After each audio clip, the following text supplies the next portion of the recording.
Back to school shopping has started already. I was in the pharmacy the other day looking for sunscreen, funnily enough, because we did have that conversation earlier in the show.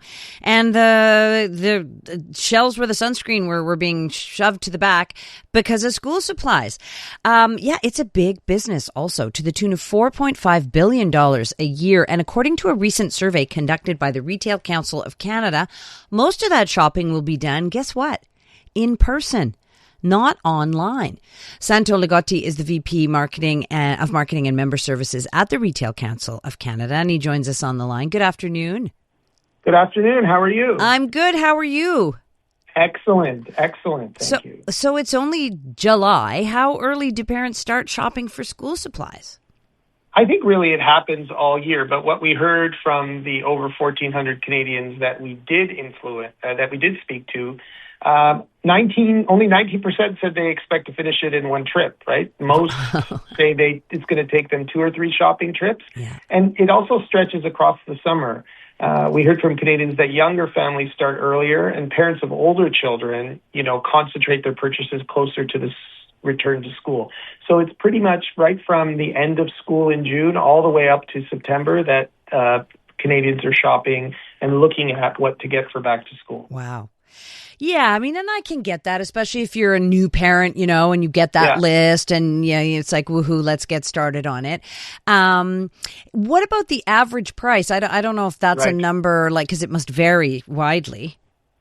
Yeah, on average, when we asked Canadians, they told us that they'll spend approximately $600 to $750 per child when electronics are included. And families have, on average, about 1.8 school-age children, either in kindergarten to grade 12.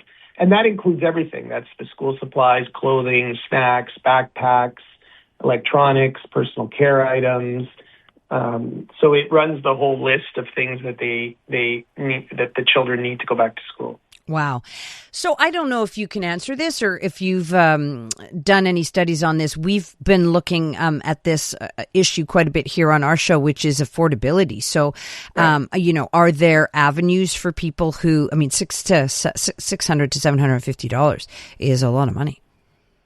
Yeah, and I think that when we asked parents that, they said price remains the dominant factor. 85% of them are seeking deals. And I think it's important, for retailers at this time of year to do a few things. So price is obviously the driver, but making sure there are promotions, loyalty rewards, discounts, and ongoing sales throughout the season. But also for budget-conscious families, they also want to make sure, because the majority are doing in-store shopping, that everything is available, that the stock is there of what they need, that they can complete it at one location, albeit that they'll have to go various times, but that's what they're looking for, right? Yeah, and I remember from my, when I had to do it for my kids, sometimes they're super specific, like not just a 3-lined, notebook, but a certain brand of lined notebook and, a certain color and those kind of things. Yeah. So I guess, I'm confused about the in-person shopping. It would seem to me to be easier to get better deals and to get exactly what you need online. What did you find out about that? Yeah, it was very surprising. 99% of the parents told us that they shop in store. That's crazy. Right. And it reinforces that I think that the physical retail is central, particularly for everyday categories, because like school supplies, clothing, and all of these other items, parents want to see the items. It's assessing the quality, especially on backpacks. Just because it's cheaper doesn't mean it's going to meet the requirements that they need. Confirm sizing, involve children in the decision, but it doesn't mean that e-commerce is unimportant. In fact, when we asked, 83% are also expected to buy something online, which is up 4% from last year. It's a blended journey. There's research happening online, products and reviews are being looked at, but still many complete those purchases in store. Mm-hmm. Because back to school is really practical, time sensitive, and often it's a family driven occasion. Yeah. For better or worse. For better or for worse, exactly. Yes, Yeah. exactly. I mean, how many times have you been there and you have to be like, stick to the list? And, there's so many enticing things. I don't know what it is about stationery, but especially pens. I still love it. Me I too.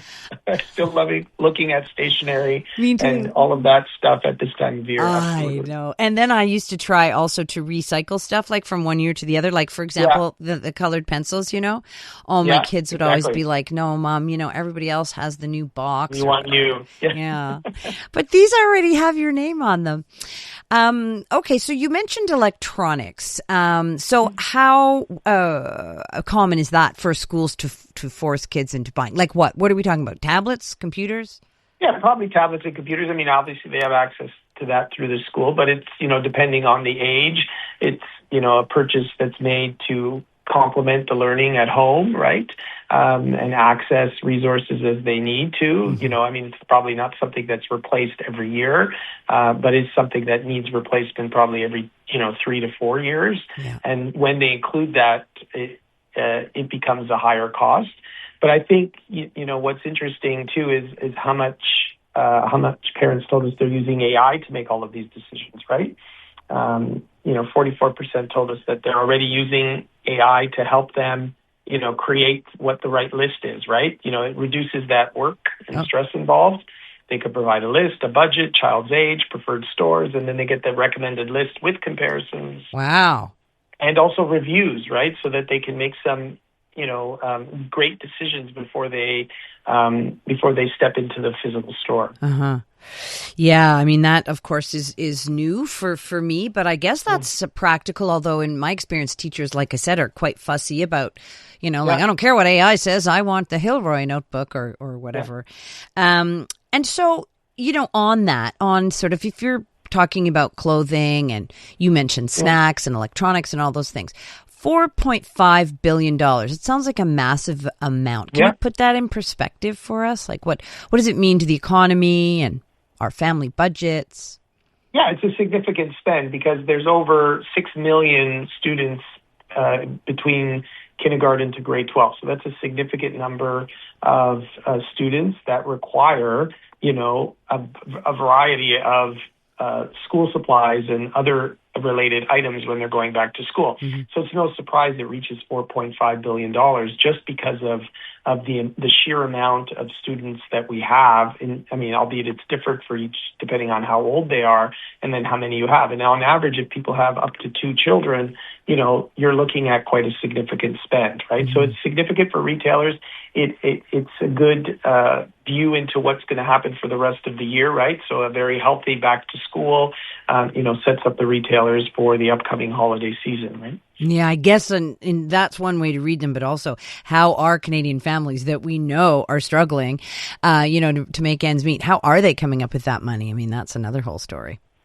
Yeah, and I think that it becomes sort of important to, for retailers to have really good promotions. People are using their loyalty points or any other avenue that they can to offset some of this cost. Uh-huh.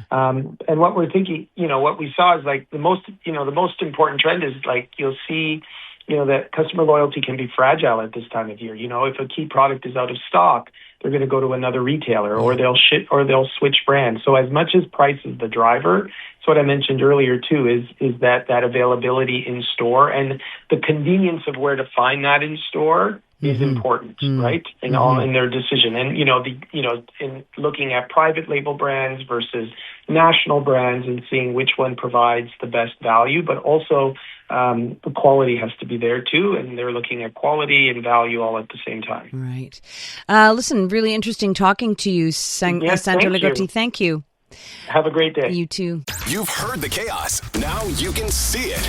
Oh my God. Watch all your favorite podcasts from start to finish right inside the free iHeartRadio app. Gets the blood going, huh? Catch every laugh and eye roll on shows like the Tom Green Farmcast and Park the Bus. Now with full video. We're building a ramp for Tony Hawk. It's the same hosts and the same chemistry with all the hilarious moments you've been missing right on your screen. Cheers.